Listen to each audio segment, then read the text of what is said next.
अब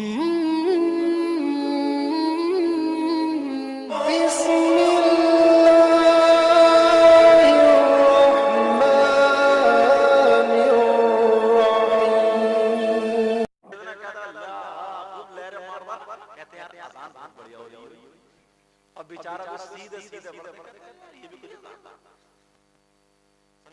फिर क्या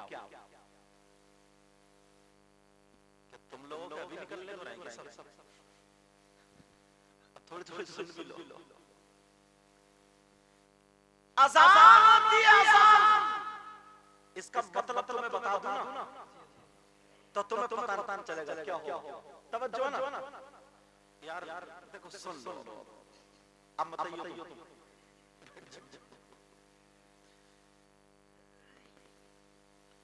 अगर रह जाओ ना देने से बात अच्छी लगे तो निकाल कर करियो, या फिर चुपचे से रख के चले जाइए और जेब में से हाथ में रख लियो। मौका मिला तो मुझे दे दियो, नहीं मिल फजर की नमाज में जाओ इमाम साहब से मुसाफा कर लो।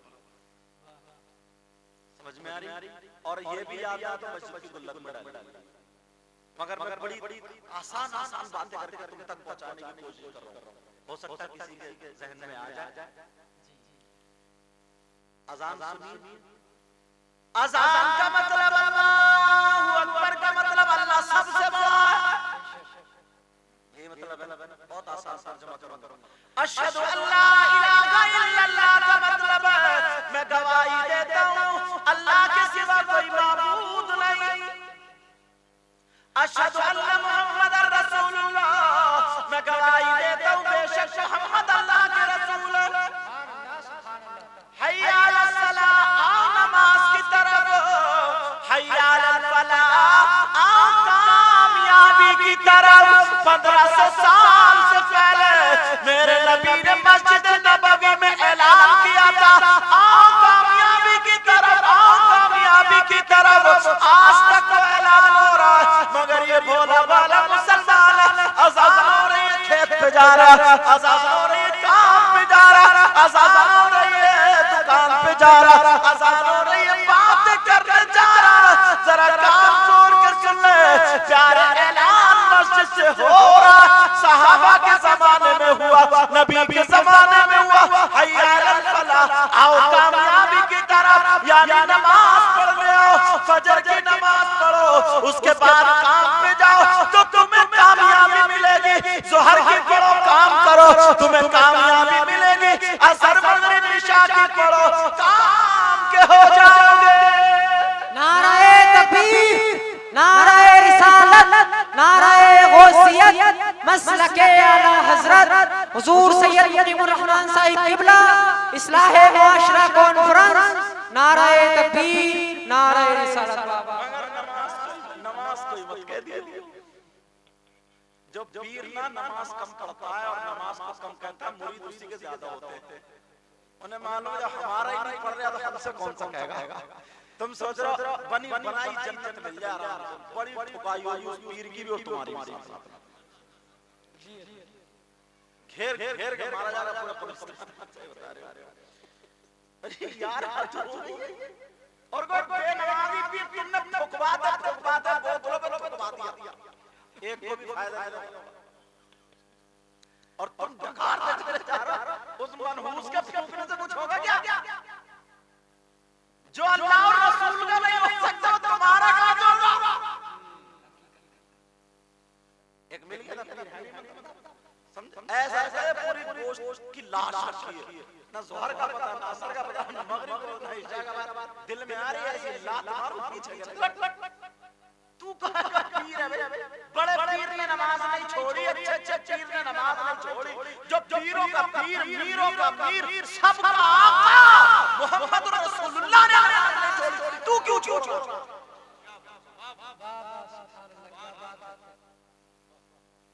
बड़े पीर साहब का नाम सुना होगा।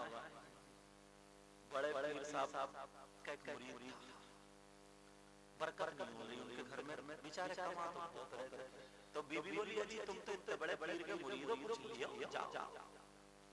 ये भी गए पीर साहब की बारगाह में, मगर वो तो बड़े पीर दिल के हालात जान गए। आज का पीर जेब के हालात जल्दी जानता है, बहुत ऊंचा कष्ट है। अंदाजा लगा लेगा कितना मोटा लिफाफा देगा। लेकिन सुनो बड़े पीर बोले कैसे आए, बोलते क्यों नहीं? बोले सरकार कमामा बहुत हूं, बरकतें नहीं मिलती, चक्कर में रहता तो मोटा सा ताबीज मिल जाए लटका लूंगा। अल्लाह अल्लाह बड़े पीर बोले बेटा नमाज पढ़ा करो। अच्छा सही बताइए, तुम पढ़ते हो? अल्लाह बोलो ना, पढ़ते हो ना? जुमे की तो पढ़ते हो, बोलो। अब सब बोल गए। और ईद वाले तो सभी है। 5 वक्त की नमाज पर कितने वक्त की? 5 वक्त। ये हम फर्ज बेटा, फर्ज। हश्र के मैदान में सबसे पहले जिस चीज के बारे में पूछा जाएगा तो वो नमाज।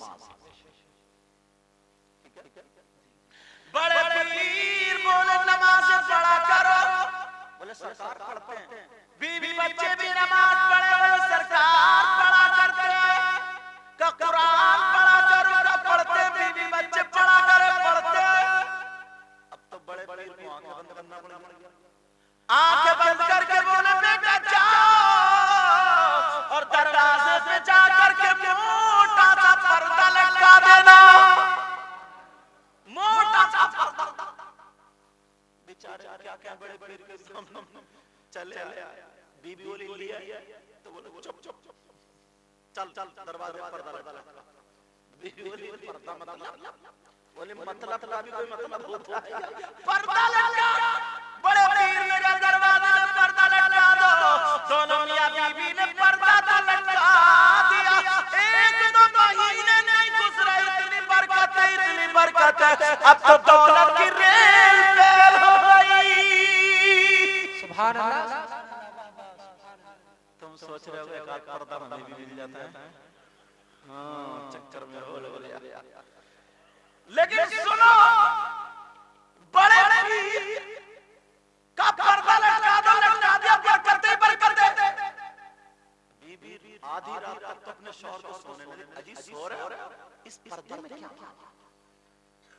जब से लटकाया तो पर्दे बरकत, बेचारा उधर को करवट। अजी सुनो तो इस पर्दे में क्या? परेशान कर दिया। बड़े पीर के आगे पूछो मामला क्या, मैटर क्या, मामला क्या है? बड़े पीर की बारगाह में पहुंच गए, सरकार पर्दे का मामला क्या है? बड़े पीर क्या मतलब? बोले हुजूर नमाज पहले भी पढ़ते थे, अब भी पढ़ रहे हैं, कुरान पहले भी पढ़ते थे, अब भी पढ़ रहे हैं, पर्दा लटकाया था तो बरकतों का ठिकाना ही नहीं। इतनी बरकत है, कई लोगों की हाजतें पूरी होगी। अल्लाह बड़े पीर मुस्कुरा करके बोले बेटा सुनो, जब मैंने आंखें बंद करके देखा तो तुम्हारे घर के सामने एक बाजार लगती थी, और उस बाजार में रोजाना आने जाने वाले लोग बेनमाजी हुआ करते थे। तुम नमाज पढ़ते थे तो तुम्हारे घर में खैर और बरकत उतरा करती थी, और जब उन बेनमाजियों की नजर तुम्हारे घर में पड़ती थी तो सारी बरकतें खत्म हो जाती थी। मैंने इसलिए पर्दा लटकवा दिया ताकि नजर रुक जाए और बरकतें बरस जाए।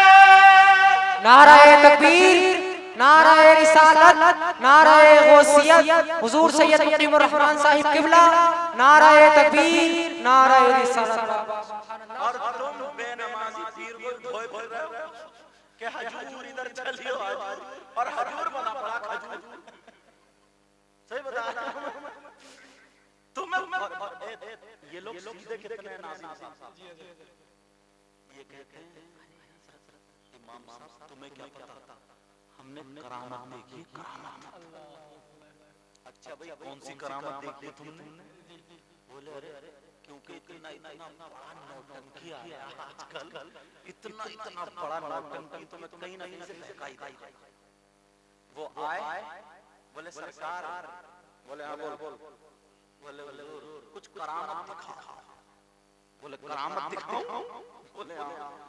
बोले चल छोड़, क्या करेगा बेटा, इतनी करामत तो मेरी भगवान ने पड़ी रहती है। बोले चल वो जो भगोना रखा ना वो धोके ला। अब 8-10 आदमी सबके सामने भगोना धोया गया। बोले ले बेटा मेरा कपड़ा उस पे ढक दे। इसने कोई मंत्र पढ़ा, उस भगोने में मिठाई आई। बोले ला बेटा वो भगोना उठा के लाइए, देखिए क्या है। अरे बोले हुजूर इसमें तो मिठाई है। बोले बांट दो और खा लो। बोले अब भी करामत देखेगा क्या? कदमों पे गिर गए। बोले हुजूर से ज्यादा पहुंचा हुआ कोई नहीं है, बड़ा पहुंचा हुआ दो लड्डुओं के चक्कर में। ये करामत किसी ने बिरयानी दी थी। अब अगर इमाम साहब कोई कह रहे हैं वो नमाज तो पढ़ते नहीं, कई अंगूठियां लटकाए फिर रहे हैं, कड़े रहे, वो तो शरीयत के खिलाफ है। तो तुम लोग सीधे देखो ये नहीं चलेगी। वो आदमी पहुंचा हुआ आदमी करामती है, खाली भगोने में बिरयानी भरती और मिठाई भरती। अगर ऐसा है तो सुनो, मैं भी 2-4 करामतें बता दूं। सुनना चाह रहे हो सकता किसी के जहन में आ जाए। तुमने पहले वो डुगडुगी लेकर के बंदर नचाते हुए नहीं देखे। डुगडुगी से तमाशा करने आते थे, हड्डी गुड्डी लेकर के तमाशा करने आते थे, सांप वगैरह लेकर के तमाशा बाजू जो होते थे, देखे तमाशा करने आते थे, बीन बजा बजा करके तमाशा करने आते थे, बच्चों को इकट्ठा कर लिया करते थे, 1 रुपए के तोड़ के 2 बना दिया करते थे। कितनी बड़ी करामत है। तुम उसके मुरीद नहीं। किसी के जेब में से पैसे बता दिया करता था, तेरे जेब में इतने पैसे। कभी पिटरिया में उसने लकड़ी डाली तो सांप बना दिया, कभी कबूतर डाला तो सांप बना दिया, कभी कबूतर बना दिया। बोलो ये तुमने देखा नहीं देखा? सर्कस में तो गर्दन काट के लाश भी उड़ा देते थे। सबसे बड़ा वाली तो वो ही हुआ, तुम पीर के मुरीद क्यों नहीं हुए? बाज तो मुंह में से कागज भी निकालता रहा है, ऐसा लगता है इसके पेट में फैक्ट्री है कागज, खत्म ही नहीं, कानों में से धुआं निकालता रहा। समझे? नाक पकड़ी और ऐसा करके धुआं और पूरा गिलास दूध का भर दिया। बचपन में तुम लोगों ने नहीं देखा क्या? कितनी करामतें तुमने देखी, तब तुम उनका मुरीद क्यों नहीं हुए? वो पैसे हड्डी गुड्डी करके मिट्टी डालकर फूंक मारता था, पैसे गायब, फिर करता था तो हाजिर। बोलो देखा नहीं देखा? तो इतना बड़ा करामत है, उसका मुरीद क्यों नहीं हुए? जो पैसे बनाने वाला होता था, तमाशे के बाद में कहता था कटोरा लेके भीख मांगता था, कहता था 2-2 रुपए डालो, 5-5 डालो। बच्चों से कहता था अपने घर से अनाज लेके आओ, वरना तुम्हारी नाक में रात को सांप घुस जाएगा। अरे मैं भी तो यही हूँ ना, मैंने भी तो देखा होगा बचपन में, तभी तो करामतें बयान कर रहा हूँ।